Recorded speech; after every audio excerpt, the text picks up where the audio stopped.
यो स्याउको दानाभित्र रहेको जुन बिउ छ यो चाहिँ मानव स्वास्थ्यका लागि एकदमै हानिकारक हुने रहेछ। आज विशेष गरी एउटा जानकारीमूलक भिडियो मार्फत उपस्थित भएको छु। त्यो के भने मेरो हातमा स्याउ देखिराख्नु भएको छ। विशेष गरी स्याउ चाहिँ स्याउ भनेको हामी सबैले खाने एउटा फ्रुटमा पर्छ। यसमा चाहिँ हामीले जान्नै पर्ने कुरा के छ भने जब स्याउ खान्छौँ स्याउको भित्र बिउ हुन्छ।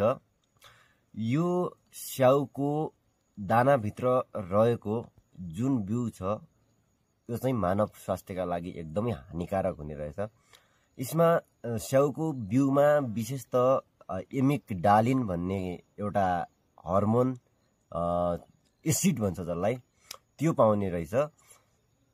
त्यो एसिडले मानव स्वास्थ्यलाई एकदमै असर गर्ने रहेछ। जुन 6-7वटा 4-5वटा मात्रै बिउ एकजना मानिसले एक पटकमा खाने हो भने त्यो विषमा परिणत हुने रहेछ र विष बनेर अन्तत मानिसको मृत्युसम्म हुने चाहिँ एउटा अमेरिकाको स्वास्थ्यविद भन्छ, स्वास्थ्यविद न्याटले ओल्सेन भन्ने चाहिँ स्वास्थ्यविदले चाहिँ भन्नुभएको छ। र एकदमै हामीले स्याउ खाँदा ध्यान दिनुपर्ने कुरा चाहिँ तपाईहरुले ख्याल गर्नु होला भन्न चाहन्छु।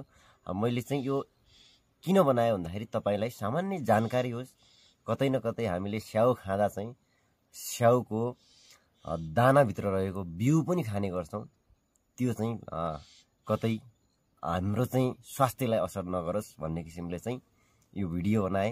यो भिडियो कस्तो लाग्छ त्यही अनुसारको सुझाव, सल्लाह र प्रतिक्रिया दिनु होला। धन्यवाद।